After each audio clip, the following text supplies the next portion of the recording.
Right. Good afternoon, everyone. Thank you so much for joining us for today's webinar in our Engage with E-commerce series. The second episode is all around keeping it simple, stupid. I'm sure if you take yourself back to school, you would have heard of the KISS principle.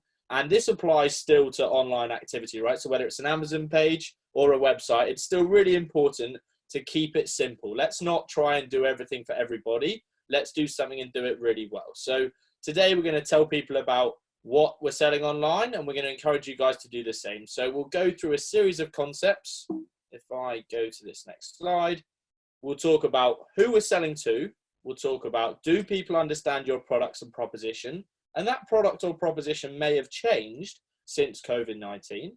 We'll talk about the ability for people to easily compare your products, how we can help people to buy your products, and how in the grand scheme of things we can make it easy, because I don't know about you, but I certainly don't have lots and lots of time to go and browse around lots of products. So I need the user journey to be as easy and simple as possible. Eloise, I'm sure you find the same, right? With a child and loads of work and everything else, like it must be so hard to find that. Kind of a goldfish. Yeah, I mean, I have like 2.5 seconds before I forget where I'm on the website in the first place to say, yeah, make it simple for me, please. So in terms of, Eloise, just what else can we look forward to in the next kind of couple of weeks? So after the end of this webinar, you will get a pop-up in the Zoom asking if you'll go to a survey page. We'd love to hear what you thought of what we've done and any feedback. You'll also be able to put your details in to book a call with me to talk about anything to do with Amazon, whether you want to set up and you're still trying to get that sorted, whether you want to get more traffic to the page, get more sales. You can also select a website audit with Nathan to look at growing your e-commerce business.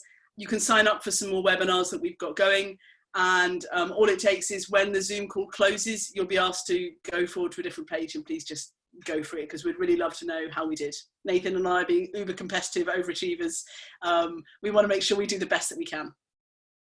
Yeah, that's the main thing, right? You can't make these things any better and provide even more value unless you get the feedback. So the feedback we had on the first one was phenomenal, and it'd be great to continue getting some feedback so we can test and measure and improve. And don't hesitate to say which one of you think is more, which one of us is more awesome, because, you know, we're keeping score. I should have had a shave. I knew it. If I'd had a shave, I would have won. I need to tidy up. Right, so let's get straight to it. The main thing I want to talk about from today, well, certainly the start, is who are you selling to? And I would start by saying that we've done a lot of work with a chap, Matt Sykes, actually. I believe you saw the podcast that we did recently. If anyone hasn't had a look, check out mattsykes.biz, I believe. But essentially, the main thing he's taught us about is who we're selling to and understanding the ideal customer profile. I mean, when you're starting with a customer on Amazon, Eloise, how do you work out who they're selling to and who their customers are? Well, that's a really great question, because I would hope that if you're selling anything, you've had to think about it already. But a really good example is a client I'm working with that sells men's watches, and they're very high end. So the question is are you selling to the bloke that has everything that wants to buy an expensive watch, or are you selling to partner in their life who wants to gift them the expensive watch? Because that's going to really, really change how you're communicating. With this particular client, we've taken him on because he's getting a lot of bounce off his Amazon page. That means a lot of people are looking and not that many people are buying. So we've got to try and figure out, is it because the blokes don't understand it, who want the nerdy watch, or is it because the gift givers in that man's life don't understand what the nerdy watch is and then bounce off? So there's a lot of talking about what you know about your clients and making a few hypotheses and then running with them. Like, we don't know until we test them. How about you?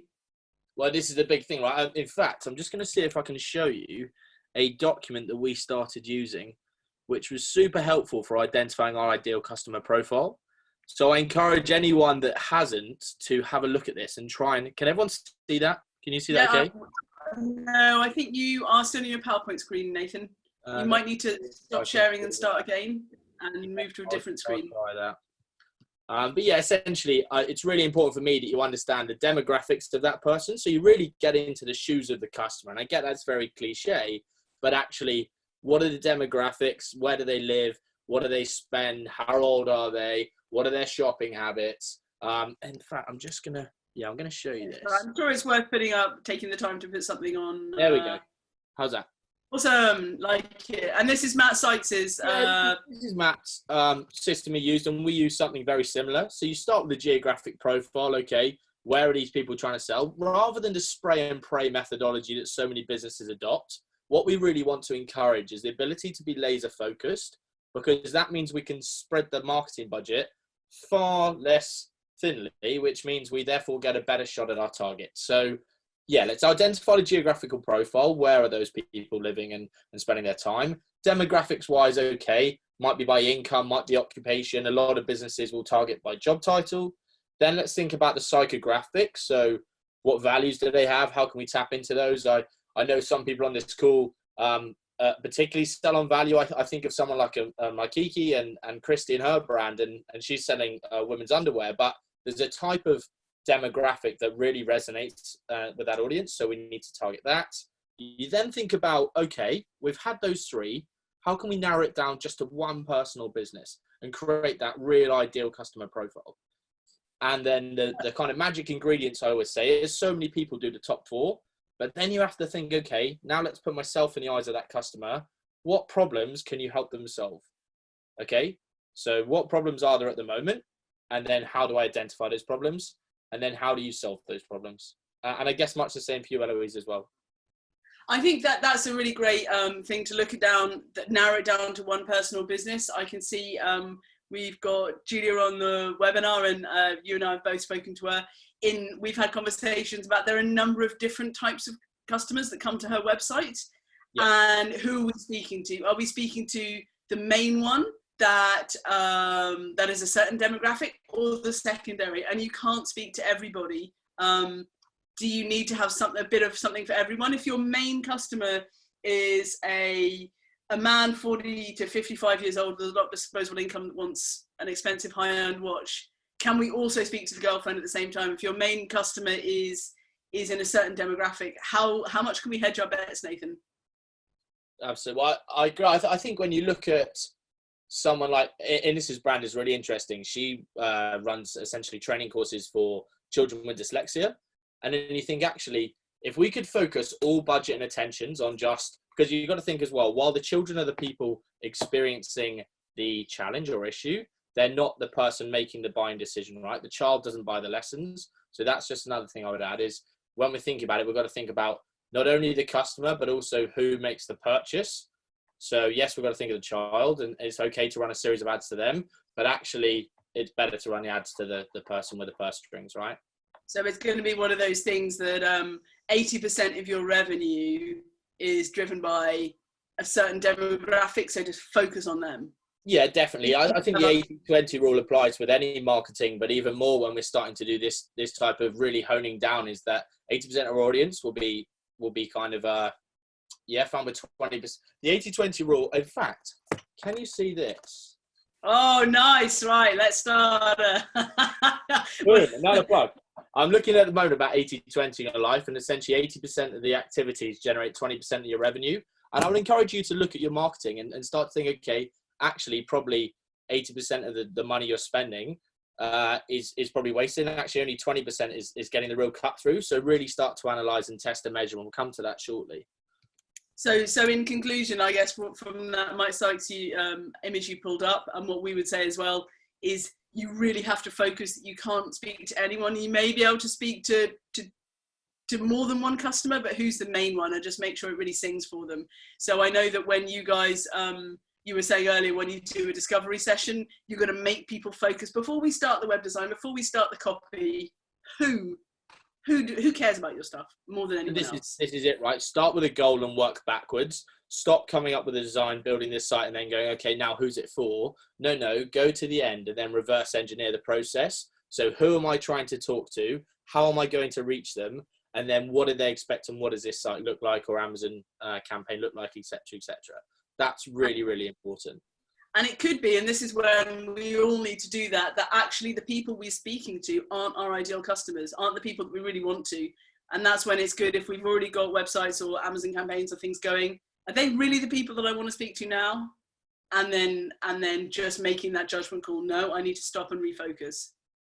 This is it. I think there's a bit of a reality check sometimes when you do And COVID has certainly given a lot of businesses that, right? That bit of time to step back and really review what they're doing. And so many people will have analytics set up, they'll have all the tracking, but they'll never use it. So now's the perfect time to really look at it and go, wow, actually, you're spot on. I'm sending loads of traffic here. And while it's great that we're getting loads of visitors, we're getting no conversions. And unfortunately, the world in which we live in, conversions are what really matter, right? So actually, let's stop spraying and praying. There's no excuses anymore. Now let's just cut to it. Let's really hone in on our marketing efforts, and let's make sure we're speaking to the right people at the right time with the right message. And with the right reasons why we're solving that problem, which is the last thing on that slide we had up right at the beginning. So then let's get into the meat of the matter. How do we get people to understand what we're selling? I think the first thing is being super. Yeah. Do you say there's a question or a good? No, question? I said there are. It's a big question. We know our target market. We really decided we're going to focus on one segment that we think we're going to get the most of our revenue from. How can we explain that on an e-commerce website? What are some of the levers we can pull? Yeah, I think that the main thing to talk about first would be making the proposition super clear. In fact, I've got an example that I'll just share with you. I was having a look at this morning, and I've never seen something like it. I was in fits of laughter. Let me just get up. Can everyone see this site here? User testing. No. Angrin.net. Does it come up now? There we go. There we go. So this site is just unbelievable, right? So what I'm talking to people about, let's get the proposition right. Let's keep it super simple. Let's easily sell the next step. And then you get someone like this. Okay, so you've come to this site, you're thinking, okay, I'm ready to buy. And you just get that decision paralysis of, what on earth do I do next? This is so complex. I really don't know where to look or what to do. And actually, I feel a bit uncomfortable and I'll probably leave. I'm sure you've seen sites similar. I'll see if I can get the UK version, but this is just... Do I buy the lorry or do I buy the jet plane, right? That's pretty impressive. Wow. It's incredible. It's incredible. I think up here, the thing is as well, is making sure that you're managing expectations. So up here, I see, okay, it's all in Danish. I'm going to change it to English. And I go to English and actually they're trying to sell me a translator. Not actually the conversion of the page. Well, okay, you're not solving my problem here, really. I mean, this is the most backwards thing I've seen. I think it's ridiculous. So there's a lot going on with this website. We are assuming this is a bad example, Nathan. Can we just be clear on that? Oh yeah, no, please don't do this. Like essentially, what I'm really keen to show you is some good examples and bad examples. And it's really important when you're thinking of user experience and design, we're trying to make it as clear and concise as possible to easily sell the next step. And there's a great example of that in some of the websites coming on. But I thought this morning, I thought it raised a bit of a smile. Certainly for me, I just thought, wow, if I'm looking to clearly sell the next step and reflect our proposition nice and easily, this is probably not the way to do it. Great point. I think for people selling on Amazon, especially if you've got lots of different things, there are some really key ways to do that. I'm just going to jump and share my screen if I can, because what people want is easily made decisions. And here, for example, we have a company selling Hawaiian shirts of different types. Well, this one has dinosaurs and lasers. But it's in the broad category of Hawaiian shirts. So this company is not trying to reinvent the wheel. Anything that's remotely Hawaiian shirt-like, whether we've got blue pineapples with sunglasses or wolves with moons, he's just put them all on one page because really he's saying the category, I've got young men looking for funky shirts for a night out. Therefore, I'm going to plonk them all on the same page and then you just browse through all the solutions. He's not trying to do 17 different product pages. You've just got everything on one page and then you choose the funky design that works out for you. And that's a really good lesson. A lot of people on Amazon will make 20 different product pages and then you're just splitting all the number of people who are going to see your product. Put them all on one if they're more or less a variation and make life simple for people. Yeah, interesting. When you look at the web examples of that, and I see with that site we've just looked at, which as we said, and I found another one here earlier as well, where it is almost too much information. And then you go across to some of these other sites, and I really liked what they did at BH Photo and Video. So they've also got masses of product, right? But at the same time, it's super clear, it's super crisp, it's nicely categorized, and actually it's very easy and very low the next step. And that's what I encourage you all to do when you're thinking of your web pages is think about the customer journey, think about how you're going to take them through the funnel. So from the start of the website through to purchase, and then think about how can you make it as easy and frictionless as possible. So we don't need to ask loads of questions. We don't need them to fill out loads of forms. We don't need to trap them by, yeah, you have to go and see this and compare this. How can we quickly as possible get them through the funnel? And I think if you just go onto that live stream from home example, I was just thinking the first thing that I saw there, and I'm not particularly a consumer in that category, if you can just share that screen up again. Sure. The first slider said something, I don't know if it's gone on now, but I guess work from home made easier. I have no idea what this company does, but now I know it's going to help me work from home easier. And that really spoke to me because, okay, there's a lot of things, a lot of items, a lot of consumer goods here. It's just pointing into that problem everybody has, whether we want camcorders, whatever that is, or computers or audio. We want to make, everyone now wants to work from home. Everyone now wants to live stream from home. And I bet that's new in the last 4 weeks, that slider with those messages on. Definitely. People buy with emotion at the end of the day. So it's really important you connect with that audience and you solve their problem. This is the perfect example of solving someone's problem. And I think we'll come to another one later, actually, where, yeah, in fact, I'll save that. There's a lovely example of this a bit later on as well, which we'll come back to. So Eloise, looking at, we've talked about, okay, do people really understand the product we're selling? So it doesn't matter if you're selling tools or you're selling Hawaiian shirts or you're selling video cameras, whatever it is, do people understand what we're doing?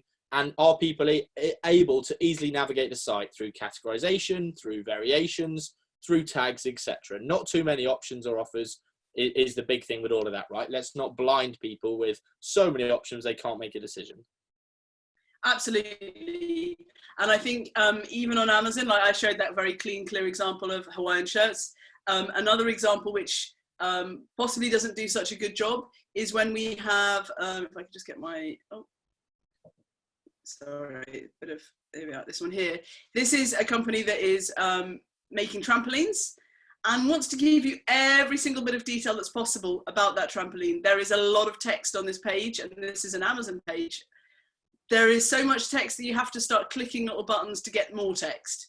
And I would say that although the design in and of itself is simple, we've got lots of lifestyle pictures and that type of stuff, the anxiety with which you want to explain everything, every single problem you could solve for your customers, that might actually be a hindrance. Just solve the top three, like in that image that you had, because if the more you start plugging people with solutions, their brain is going to explode. Definitely. So the next thing I wanted to talk about, Eloise, is how we can help people to buy. So we've got them on the site, we've shown them the proposition, we've made it nice and easy. But even if we do they always say you can take the horse to water, but you can't make it drink, right? We've done all the hard work, and yet still they're not purchasing. How do we help them or give them a helping hand to just nudge them over the line? Is there anything on Amazon that can do that? So yeah, with the Hawaiian shirts example, we've got variations. You've got a bunch of different shirts, but they're all novelty shirts for blokes on a night out. Another thing you can do on your A+ content, if you're the brand owner, is show people a range. Rather than just having Hawaiian shirts, we might be able to have Hawaiian shirts plus funky socks or something like that. And here, if I bring up a beauty example, this is where we can enable people with doing something beautiful, vitamin serum. We've got lots of great things about the benefits. Well, who knew what? We had vitamin serum, we've got retinol serum, we've got hyaluronic acid serum. All of the possible serums you might need in life are on this product page with a link to another Amazon another Amazon page. So in that way, if you've got the buyer's interest, but actually vitamin C serum might not be the right fit for them, you're offering them on a plate a solution. They don't have to go browse anywhere. They don't have to jump off the page. They've already got another lot of options with some explanations right in front of you. And that is one way of helping solve people's problems. Yeah, I think that's a great example. I mean, for us, certainly in the web world, one of the main tools we use to help people purchase is live chat. So getting a live chat box on your website, and I mean the Yondle, talk.to, there's hundreds of solutions out there, but some people just aren't ready to purchase. But at the same time, we don't want them dropping out the funnel entirely. So how can we just give them a bit like in a shop, I guess, if you see someone walking aimlessly around the store, you're thinking, okay, do they need a bit of a helping hand? Can I just give them, just 5 minutes of my time and see if I can push this purchase over the line? I am really interested to know if you have any stats for live chat, just because I'm not a live chat user. If I'm browsing in, 3 a.m. after my kids woken up and I've got a live chat box appearing, I'm like, you are not awake. Is this a bot? Am I going to get any sensible answers? Do we have any idea about when that's a really good fit? Does it work for clothing? Does it work for beauty? Does it work for, lessons and training? Are there any sweet spots for live chat, or should just everybody have them? Great shout. I think the main thing I would say is test and measure. I mean, the example I always use is Braemont watches. Actually, you would have thought through a brand like that, is live chat going to be relevant? Yet I'm led to believe they had live chat installed and managed to sell a £4,000 to £5,000 watch. So all of a sudden you think, okay, is there a business case for live chat? Well, absolutely there is. If I can sell that kind of price of watch on live chat, then I believe many of us listening today whose products may be slightly lower in price, I think it's an invaluable tool. I mean, the main thing is I would run it for a period of time. I'll just show you this Yondel example, Eloise, and see what you think. Here, this is the Braemont example that I just talked about, and here's the live chat. And so it's with a plugin called Yomdol. Is that this one is live. Way of having... Yeah, this one is live chat, which is a different plugin. This one over here, well, it's a Shopify app. This company here, Yomdol, is the one we've used before. And as you see, you get this Oliver reporting agent. You can chat away to Oliver. See if I can chat to him. And then it's manned all around the world, right? So actually, now it's Tina.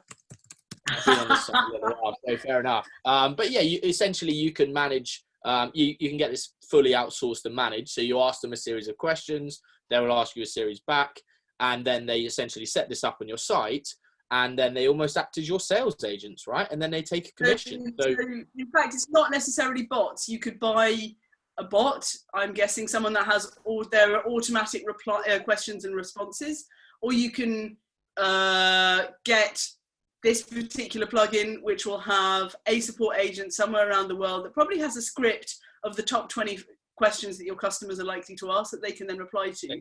Do we know the price point for any of these type of things? I mean, there's obviously a price point to install it in your website, and a price point then to run it on a monthly basis. Exactly right. I mean, off the top of my head, I think it's around £200 a month monthly spend. I mean, we use it at Quickfire, right? We have a live chat application because if one customer just needs that little helping hand to make a decision, maybe they're not sure about, do these guys specialize in X type of website, or can they do Y? I've given Yomdel a whole list of FAQs almost. And look at this, Tina's coming back and trying to help and trying to push us along that funnel. I think it's a great example, and I've always been really impressed with those guys. If I just stop bothering Tina for a second, because I appreciate that she's probably got better things to do. The other example I wanted to show you about selling that next step and making it super clear is Graze. I'm sure you've all heard of Graze, like a lovely snack company, meteoric rise in the last few years, but actually very, very simple. They're almost holding my hand and saying, look, you're on the site now, massive green button. This is all you've got to do. Just get started. And then it takes you on the journey. And that is the perfect way to do it. Let's not make the user hunt to find the next step. Let's almost walk them through it. Again, brilliant example here. 4-step process. Let's get started. Register, check out, tailor your box. You can see where you are in the process. They've done it brilliantly. So in this way, we're not getting busy with chats. That's really a design solution you've got there. 100%. Just going back to that. But I'm just going back to what you said about the chat. Really, depending on your price point of what the items you're selling, £200 a month could easily be an investment, depending on what your initial, your likely initial spend with the client is. That's a lot cheaper than I would have thought, and definitely something that we're absolutely. Like you say, it just takes 1 or 2 sales to make that purchase, well, depending on the cost of your product and the margins on your product, to make it a worthwhile investment. But there are free solutions as well, where you can man the chat yourself, even if you want to man it. I see some businesses that man it 9 to 5 within their own business. And then the bit they neglect, of course, is the out of hours. That's sometimes where most people are purchasing, right? They don't always shop 9 to 5. They normally will be flicking through their phone while watching Coronation Street or whatever. And therefore, that's the perfect time to have someone live chatting. If you don't want to do yourself, just outsource it and get someone else to look after it. And I'm just looking at a question that Ashley's got up.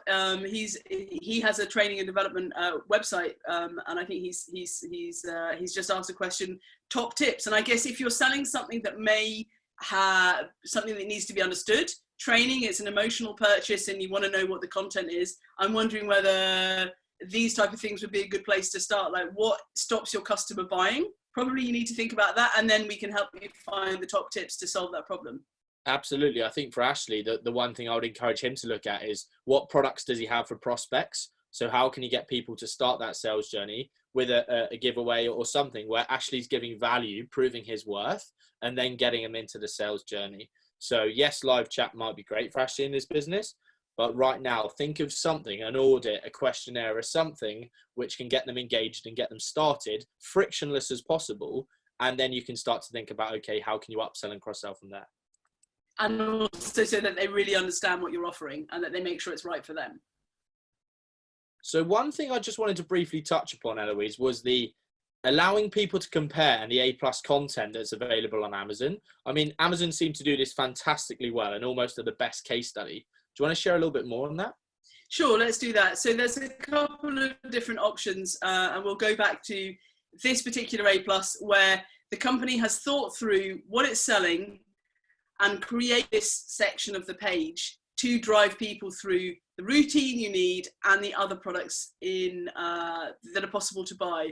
Now, of course, you might not be doing this so well. The Hawaiian shirt company, I shouldn't think has got, oh, yeah, they're giving us information, but they're not showing us the range. They're just showing us the funky shorts that can go with it. That isn't necessarily driving people to your shorts page because you're not giving them a link to click on. So they're missing a trick here, because if you want to buy a pint of beer shorts, I have no idea where to get them. And it's a kind of a generic weird name brand. So you might have lost me over here, whereas the beauty brand have got it well. Again, with the trampoline company, they are delivering us a massive amount of technical information. There is no stone left unturned with this company. But actually, there's a bunch of lots of different ones. How do I know that? Because Amazon's telling me. Amazon does a great job of telling me what other people look for, but the trampoline company isn't. So again, we're missing a trick by not using this section to the best of our ability. And one third example I'd like to give you is water bottles, super generic, very commoditized. How can we get people excited about it? So this company, again, has given us a lot of variations of color on the same page. And on their A+, they're also trying to entice us in, possibly with not the greatest English, but I love it. Do you drink enough of water? We can't have live chat in Amazon. Does any of that sound familiar? They're really trying to engage us with a conversation to get us to understand their products before showing us the range. This is really best practice. We've even got a tech spec grid to show us which one provides which hydration solution. But this is, if you're selling more than one item on Amazon, you should definitely be bossing your A+ to do as much work as it can. I really like that water, Nathan? Yeah, well, I really like that example. I certainly don't drink enough water. And the nice thing what they did is they talk to people's emotions. And that's what I say. While we're trying to keep it simple, a lot of that comes through in the messaging. Like, actually, let's not try and overcomplicate someone. Let's have a conversation as if it's you and I just speaking over a coffee, or is you and I just speaking in a shop. So how can we keep it nice and easy? Let's not bamboozle people with jargon. And really nice example of that in terms of selling on emotion online and kind of not losing that human piece was that the guys over at Gerald's.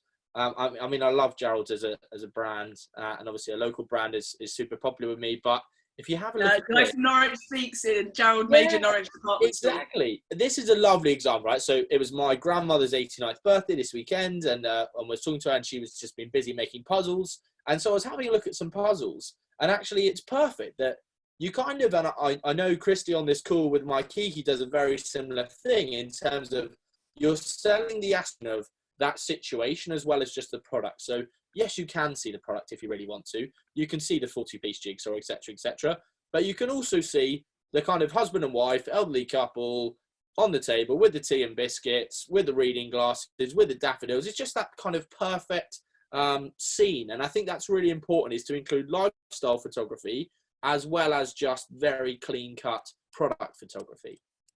That's a really great shout. And actually, I'd like to bring up something which kind of shows what happens when what happens when they slightly lose touch of what's going on Amazon in relation to their own websites. Oh, sorry, that was a technical fail. Let me try again. Here we are. So we have this is a health, nutrition, wellness brand, and they have beautiful website with all the great bars you can eat when you're running your marathons or that type of thing. And it's giving us a lot of love about the brand and the product. And when you see the boxes, we are attracted to this 10-pack, the 6-pack of stuff. We love it. When we get onto their Amazon page, they miss the trick. If I can just bring up this tab, all they're giving us is a box. All of the love and the branding and the attention they have on their own website is lost. I don't feel like I'm an athlete anymore. I feel like I'm in the wholesalers. And that's where the lifestyle shots that you showed for Gerald and that Tribe indeed have on their own website, maybe they have lower down the page, but they have kind of neglected what is just as important on Amazon as their own website. Is like give people an idea of why they should be eating that wellness bar. That's a great shout, actually. It becomes very cold and you lose that personality. And that's the main thing, is while in this story today, we're trying to encourage people to keep it simple and not overcomplicate things. We're absolutely not encouraging people to lose the personality behind the brand. There's easier ways to show personality than trying to show every single variation under the sun, or just trying to, like we saw in those shocking sites earlier, where it's like almost like vomit of just, here's everything, just go and choose. Well, no. I can't choose for you. Yeah, no, solve your customers' problems for you. But I think, and that comparison, and Gerald doesn't have an Amazon, they might have an Amazon UK site, but we didn't take the time to compare. But if you think about what all of the passion that you've put into your own website, and if you're also selling on Amazon, why does it look rubbish? Because people love brand on Amazon just as much as they will love it on your own website. And just because every other competitor under the sun is on Amazon doesn't mean that you can't shine by telling people a great story and just allowing people to compare the options in just as way you would do as a website. For sure. One little example I will show is I was looking for some trainers the other day, actually, and I loaded this up this morning when I was thinking about today. But you see these here? I think it's really important that while I'd probably look ridiculous in such white shoes, it's really important to think about, okay, super clean, super simple, we're selling the next step. But actually, one thing I do encourage you to do is almost layer in a safety blanket. And that safety blanket I normally refer to as a wish list. So I just think, okay, you've got someone this far, we've pushed them all the way down the funnel, we've paid for them to come to the site, we've got them through possibly the homepage or category page, they're onto a product page, we're about to get them to purchase, something's happened, and they're now no longer going to purchase. This little love heart here is part of a wish list, and it's a super simple thing to do on sites, but I don't understand why more brands don't do it, because it's a signal of intent. And I've just been reading a lot, and I know you have as well, the book Oversubscribed. And what we're trying to get is signals of intent to purchase. So if someone puts in a wish list, then we can remarket to them. Then we can push promotions to them. We can do all sorts, but actually we've got them on into the funnel, or into another like sales funnel, if you like. And I see so many brands just neglect this and actually go, buy it or don't buy it, take it or leave it. There is another opportunity to say, okay, not quite ready. No problem. Let's start the process, but just in a slightly softer way. Okay, so walk me through this, because not knowing very much about wish lists and hearts and stuff like that, I don't have to be logged into your website to create a wish list. Is it something to do with cookies that is then going to register without actually me signing up to be an email or subscriber or something like that? Yeah, I mean, the case they use here, right, is I've just put that item on a wish list. It then creates me a wish list here to wish lists, and something I'm trying to create for some of our clients at the moment, because it doesn't matter if you're selling trainers or you're selling properties, whether it be through rentals or kind of Airbnb style accommodation, is how can we essentially store a collection? Because a lot of people, if it's a bigger purchase, will need to compare, or will need to refer like with a partner to say, okay, is it okay I spend this on X? So actually creating a wish list where you can easily save it, easily distribute it and share it is a really, really powerful tool. But what I'm saying is, you don't need to get people to sign up to create a wish list. You can make it easy to do a wish list. as I've just shown here, right, all I had to do is hit the heart, and then all of a sudden I'm in my saved items, and here's my wish list. And then we go, okay, so I've decided actually I'm not going to purchase. I'll come back a few hours later. Okay, great. Let's add this to my basket. I'm now ready to move it from my wish list to the bag, and I can carry on my journey. And bam, look at that. Straight in the basket. Like, that is an effortless process. And the guys here have spent, well, I dare say, thousands and thousands of pounds at ASOS trying to get this process right. But we said this on the last webinar, right? Don't reinvent the wheel. There's so many opportunities for us to learn from these big brands and say, actually, what do they do and how can we do something similar? So anybody can, if they've got the type of website that you work with, this is an easy fix. It's not hard to set up. Yes, it's not hard to set up. There are third-party integrations. If you think of like a Shopify, there's plenty of Shopify apps that allow you to do this. The question I would have is, when you're building a wish list, how can you take a wish list to the next level? So not only can they store information easily, but actually you can then do more information. You can do things with the wish list, not just store product, but then can you take it to the next level and remarket to those people to say, you know, that pair of jeans that are just sitting in this basket, or this ceramic mug, or this lesson, or this course, or this pair of underwear, whatever it is, how can I then go back to you at a time, like, I don't know, a day later, a couple of days later, if you haven't added it to basket, and go, okay, are you now ready to make that purchase? Because they've signaled intent. So all of these fun plugins and stuff, what we're saying is they have to be part of, they have to be part of some kind of user journey that you've thought out. Like, you know who your customer is, you're trying to sell to them. Don't just put loads of mad Shopify options on your website if you haven't thought, what's the next action? How can we move it down the line?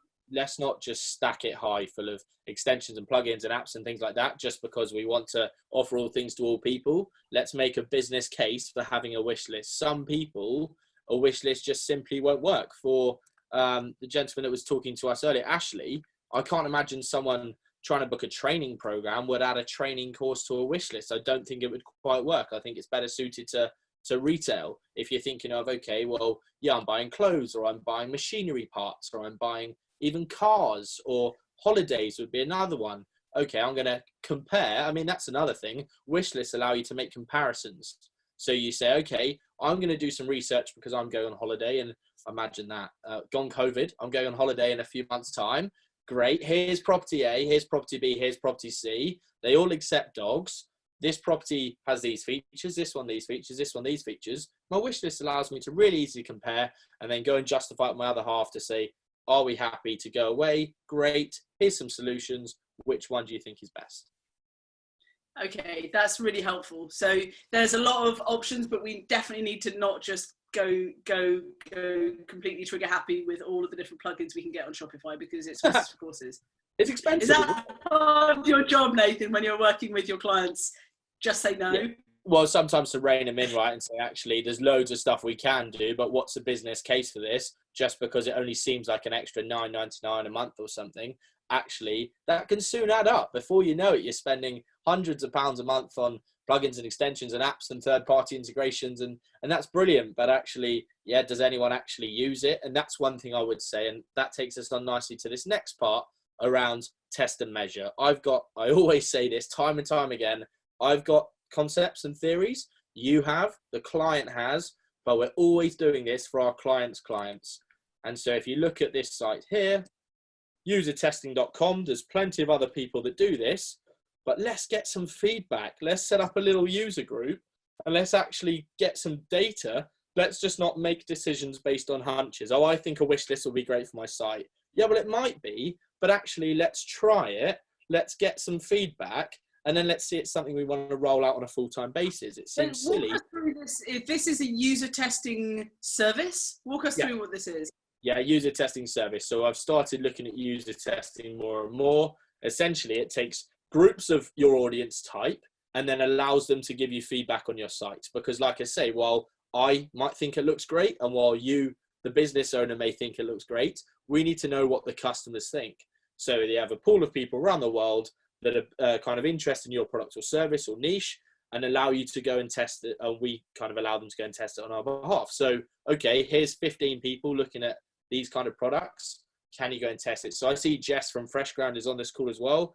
That might be a great thing for her to say, actually, she's worked hard to get the site to where it is. We've worked hard in putting it together based on our best practice and ideas.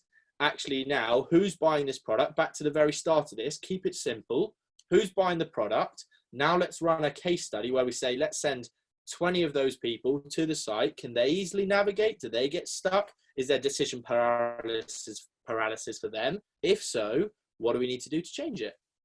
Do you know what? This brings me back to the webinar we're running with Frankie from TCA Fit on Thursday afternoon. Because when I was chatting to him last week, now this is a guy who has made Amazon work for him. And do you know what he did? This is exactly what he did. When he set up his Amazon store, he got his friends and family round next to him with a laptop, and he'd get them to search whatever keyword it was. Let's say it was trainers or boxing shorts or whatever it was. And he would watch them to see where their eye flickered and where they stopped. Because obviously if you search for something on Amazon, you'll get a long list of similar products. And that's how he engineered his product pages to be the best. The simplest type of user testing, which is get your friends around the phone and watch what they do. Everyone has that at their disposal. And okay, we're all going to argue with our family and probably not trust them. But you just get a bunch of people. That's totally affordable. We can all get someone in our household, unless it's the dog, to user test our website.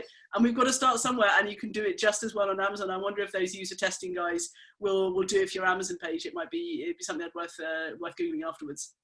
Definitely, yeah. I think it's well worth it. And I think the other thing to think about as well is now's the perfect time to start being a little bit creative. Essentially, you've got a few people there that if I show you this, and it was just baymard.com. I'll load that up. But it's a great way as well to test and measure user experience.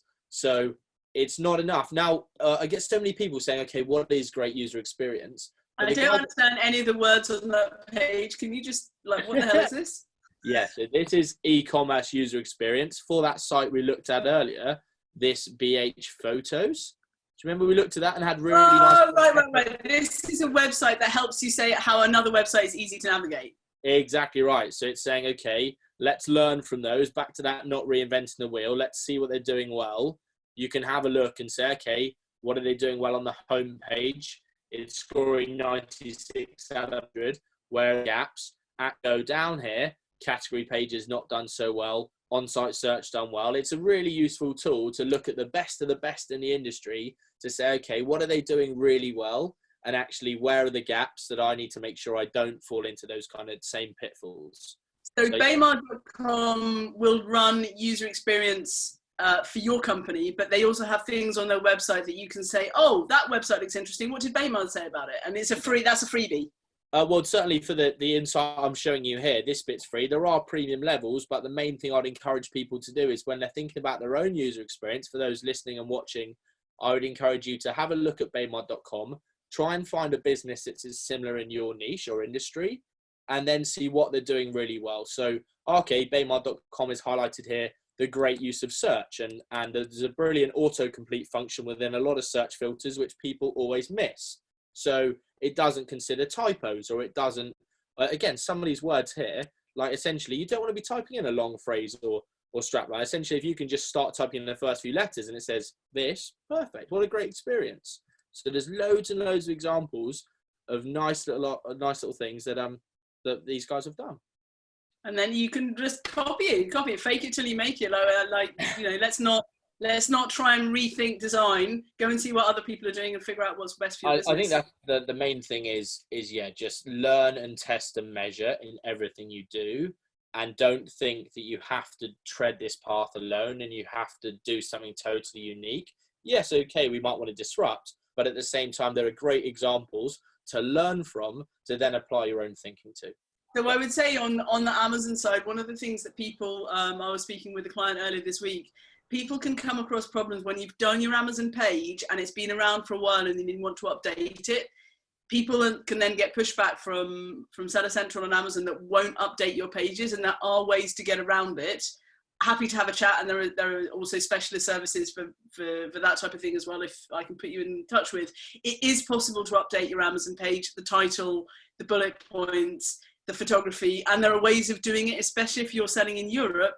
You need to do it in a structured way, so suddenly you you're not trying to update things in Europe and messing up what you've already done in the UK.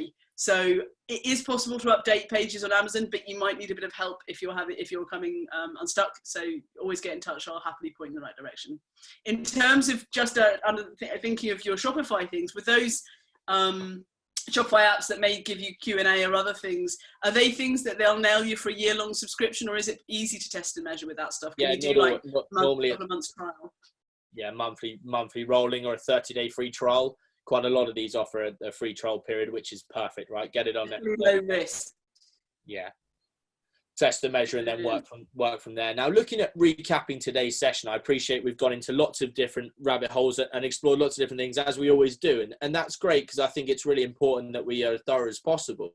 But the main topics for today were keep it simple. So if we just go through what we've looked at, we've talked about who we're selling to, and I encourage anyone on this webinar, if you're going to take one thing from today, is just go and revisit who your ideal customer profile is and who it is that you're selling to. Let's start being really laser focused with our marketing efforts, as opposed to spraying and praying and trying to please everybody, and as a result, pleasing nobody. The next thing we talked about is, do people understand us, and is our proposition nice and clear and the steps easy to follow? We saw some great examples from Amazon of people doing it very well, and we saw some maybe not so great examples on the websites of people doing it fairly poorly, saying, here's all my stuff, you make the decision. No, you get them to the website and you effortlessly take them through the process, making sure the user doesn't have to do the work. Again, taking it to an offline example, if you're going in a shoe shop, I don't want all the shoes all over the floor in a massive heap and you have to sift through to find out what shoes for you. You want it beautifully laid out. So think about that. The ability to compare is massively important, and now so more than ever. There's so much choice online. We need to make sure, and again, I believe Amazon probably do this better than most. They're kind of, okay, people that bought this also bought this, or have you thought about this? I think that's a great way for people to say, yeah, actually, let's just compare purchase to make sure we're getting the right product. We then talked about helping people buy and how we need to give them the helping hand, whether it be live chat or whether it be some other process. But most of all, we've got to make it easy. There is no good us trying to overcomplicate things, put in thousands of decisions, put in loads of bottlenecks. Let's try and keep the process as clean, as simple as possible. And that's where I'd always say, have a chat with someone else. And it doesn't mean you have to pay massive money to a marketing agency. You need to get someone who is not in your business, who doesn't love your product as much as you do, to give you a second opinion. Whoever that person is, get somebody who's outside of your head, whether you go for that user testing option and pay a bunch of people around the world to do it. That's one very quick and easy way, and I'm sure you can get that done in 24 hours, or ask somebody else, because you'll never do it if you just don't ask anybody, because you're doing a poll of just people in the business is just not going to give you the answers you need. And I'd really encourage you to be brave enough and ask other people to help you along that journey. I think that's a great shout. You have to leave emotion at the door sometimes and be prepared for some honest feedback, okay? If you're going to ask people, the whole point is they're going to feedback honestly, not just to massage ego.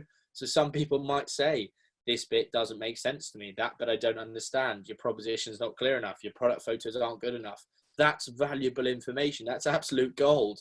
That's what we want to be finding out from your friends or target audience, not from the actual prospect. We want to get there first. So yeah, don't be afraid to get feedback. But honestly, if it's a family member, also ask non-family members, because we'll always hate what they say. So, spread out the spread out the poll and make sure there is a critical mass of people saying one thing. Don't just get the person with the loud. It's got to be relevant to the audience as well, right? While I do sometimes say ask your gram because it's great to see if it's simple and it makes sense. Also, is my gram purchasing my product? It would be great also to go to okay, my product's geared for people between the ages of 25 and 30. Okay, let's find people between the ages of 25 and 30 that might buy this thing. You must have people in your network that you can tap into.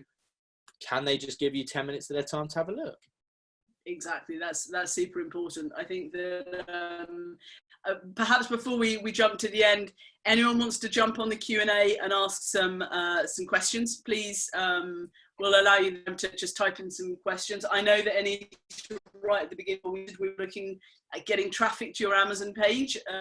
You were working Amazon, and the first thing I would say, before we worry about getting people to the page, what does the page look? Because once people are there, people have to think, is this solving my pain point, my problem, and who are you talking to on the page? So really what we've said today about making your proposition really understandable for your Amazon page will then enable more people to understand it and will enable you to get more people on the page.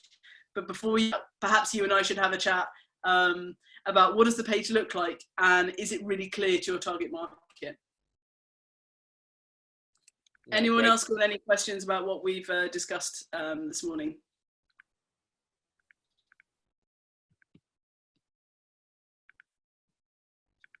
I think